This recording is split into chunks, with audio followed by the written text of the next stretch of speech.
Hair লাইফস্টাইলে তোমাদের প্রত্যেককে ওয়েলকাম জানাই। তো সকালবেলা উঠেই ভাবছি আবার একটা কাজের দিন আমার শুরু হলো।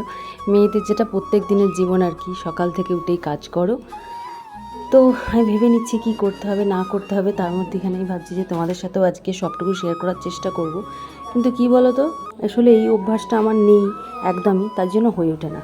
তাই চটপট ঘরটা আগে মুছে নিলাম। চলো, ঘরটা মুছে নেওয়ার পর কী কী করেছি সকাল থেকে, আমাদের হোম ডেলিভারিতে কী কী হয় না হয় সবটুকুই তোমাদের সাথে আমি শেয়ার করার চেষ্টা করব। তো ঘরটা মুছে নিয়ে ভাবলাম না, একটু ফ্রেশ হয়ে নিই আগে, ঘর ফর মুছে তারপর ফ্রেশ হয়ে আবার আসলাম তোমাদের সাথে গল্প করতে। তো কী আর গল্প করব বলো, সকালবেলা আমাদের এত কাজের চাপ থাকে, গল্প আর তোমাদের সাথে করা হয়ে ওঠে না। তো আজকে ভাবলাম গল্প না করে সকাল থেকে আমাদের হোম ডেলিভারিতে কী কী হয় সবটুকু তোমাদের দেখাই। এই দেখো আমাদের যুদ্ধ শুরু হয়ে গেছে। তো আজকে অনেকজনের রান্না ছিল, পটল আলুর তরকারি ছিল, পোস্ত ছিল, মাছের ঝাল ছিল, মাংস ছিল, ডিমের কারি ছিল। পোস্ত মানে অরিজিনালি পোস্ত।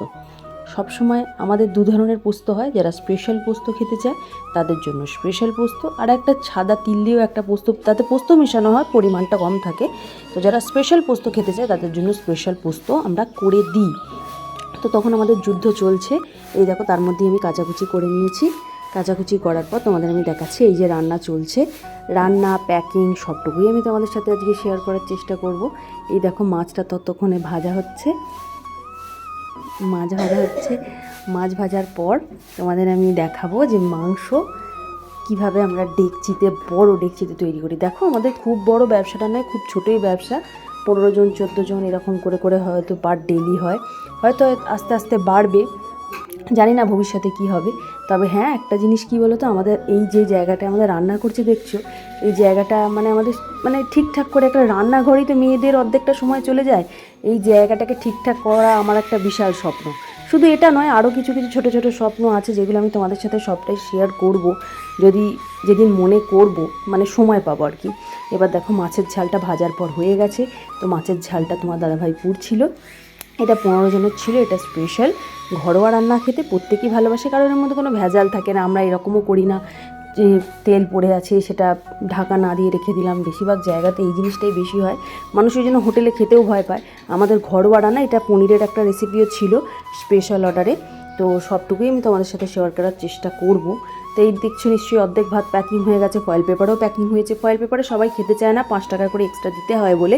তবে আমি প্রত্যেককে বলে রাখি ফয়েল পেপারে খাওয়াটাই বেশি মানে স্বাস্থ্যের জন্য, সুস্বাস্থ্যের জন্য আর কি ভালো।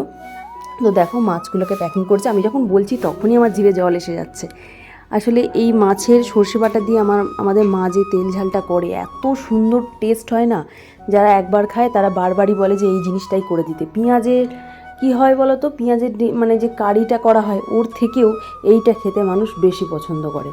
মানে এত সুন্দরই মা করে, জানি হয়তো সবার বাড়িতে এরকম রান্না হয়। তারপরে প্যাকিংটা দেখো, পনিরটা প্যাকিং করছি, ডিমটা প্যাকিং করছি। তো সবাই মানে ডিপার্টমেন্টটা ভাগ করে দেওয়া হয় যে এটা তুমি প্যাকিং করো, ওটা আমি করি। তাহলে কি সবাই মিলে কাজটা করলে চটপট কাজটা হয়ে যায়। তারই মধ্যেখানে আমার ছেলে আসবে একটুখানি নাটক করতে, কারণ ও ভাবছে যে কী হচ্ছে এটা, আবার স্ট্যান্ডটা নিয়েও বায়না করছিল, যে ভয় আমি আর কি বার করি না। চলো তোমাদের সাথে প্যাকিংটাকে দেখিয়ে নিই। আমি ডিমগুলোকে ভরে দিচ্ছি। ওই দেখো চলে এসেছে ফুরুক করে উড়ে, ক্যামেরাটা দেখছে আর নাটক করছে যে আমাকে দেখা যাচ্ছে কি দেখি তো। তো তারপরে এরকম প্যাকিং হতে হতেই আমি তারপর পোস্তটা নেব, কারণ ডিমটা শেষ হয়ে যাওয়ার, বেশি ডিম ছিল না, 6-7টা ডিম ছিল। তো 6-7টা ডিম প্যাকিং করার পর আমি পোস্তটা প্যাকিং করতে শুরু করব। তো আমি এখন ভয়েস ওভারটা করছি, আজকেও আমাদের কাজ শুরু হয়ে গেছে। তো কালকের এটা ভিডিওটা রেকর্ডিং করা ছিল, তোমাদের পোস্ট করা হয়নি, সময় করা মানে এডিট করা হয়নি, ভয়েস ওভার করা হয়নি। এডিট করা ছিল, ভয়েস ওভারটা করা হয়ে ওঠেনি। তো সেইটার জন্যই আমার মানে সময়ের খুবই অভাব আর কি, এখন আমার কোনো কাজ হয়নি।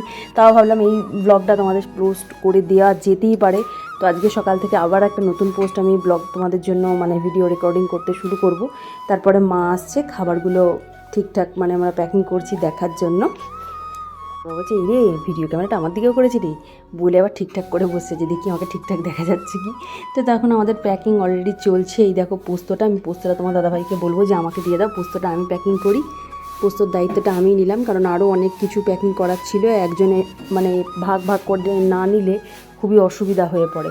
তার জন্য তোমার দাদাভাই পনিরটা যখন প্যাকিং করছিল, এই দেখো আমাদের পোস্তটা পোস্তটা আমাদের অরিজিনালি এটা পোস্ত, মানে পোস্ত দিয়ে আমরা পোস্ত করি। আমি তোমাদের বারবার বললাম অরিজিনাল পোস্ত এই জন্য বলছি, পোস্ত আমাদের দু ধরনের হয়, একটা যেটা হয় তিল দিয়ে পোস্ত মিশিয়ে যেটা পোস্ত হয়, আর এটাই পোস্তটা আসলে পোস্তর দাম নিশ্চয়ই তোমরা জানো, অনেকটা পোস্তর দাম। সুতরাং আমরা বলে দিই যে কোন পোস্তটা তোমরা খেতে চাও। অরিজিনালি পোস্ত হলে তার একটা রেট থাকে, যেহেতু পোস্তর এখন দামটা অনেকটাই বেড়ে গেছে, কিন্তু খেতে এত সুন্দর হয় না, তোমাদের আমি কি বলবো। তো যাই হোক, এই রেকর্ডিংটাও আমি তোমাদের সাথে শেয়ার, মানে পোস্ত প্যাকিংটাও আমি তোমাদের সাথে শেয়ার করলাম। তো সমস্ত কিছু প্যাকিং চলছে তখনও পর্যন্ত। তো প্যাকিং হয়ে যাওয়ার পর সমস্ত আমরা একটা জায়গায়, যার যেটা তরকারি একটা পরিমাপ থাকে, ডালের একটা পরিমাপ থাকে, সেগুলো করে আমরা এক জায়গায়, দেখো পোস্তটা আমি ভরছি, তখনও পোস্তটা আমি তোমাদের দেখানোর চেষ্টা করছি, যে যারা পোস্ত খেতে ভালোবাসে তারা নিশ্চয়ই জানবে। তো তারপর তোমাদের দাদা ভাই আমার পুচ্চুটা বায়না করলো, ওকে কোনোদিন নিয়ে যায় না, কারণ ওয়েদার খারাপ থাকে বলে। তো আজকে যেহেতু রোদ উঠেছে, ও বায়না করছিল বাড়িতে থাকবে না বলে। তারপর আমি একদম পরিষ্কার করে সব মুছেও ফেলেছি, এঁটো টেটোগুলো, মানে সবজি টবি যেসব জায়গাগুলো হয়। তো এইটা দেখছো আমাদের বাড়ি, এই গেটটা বেরিয়ে যাচ্ছে তোমাদের দাদা ভাই। স্নান করি, ঠাকুরের পুজোর ব্যবস্থা করি। তোমাদের বলছিলাম না, আরেকটা স্বপ্ন আছে আমার, এই যে তুলসী তলাটা দেখছো, এটা মার্বেল দিয়ে বাঁধানোর আমার খুব শখ, কিন্তু কি বলবো, আমাদের এখন পরিস্থিতিটা সত্যিই খুব খারাপ। জানি না ঈশ্বর কবে আমাকে এই দিন দেবে যে আমি ওনাকে একটু সুন্দর করে সাজাতে পারবো, একটু মার্বেল দিয়ে ঠিকঠাক মতন করতে পারবো।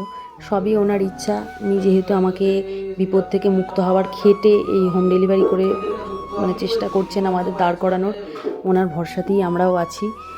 এই আমার ঠাকুর স্নান টান করার পর পুজো করে নিয়েছি, পুজো করে তারপর হয়তো একটু খেতে পাবো। অনেক দিন খাওয়াও হয় না, মানে সময় পাই না আর কি, খাওয়ার সময় পাই না, জল খাওয়ার।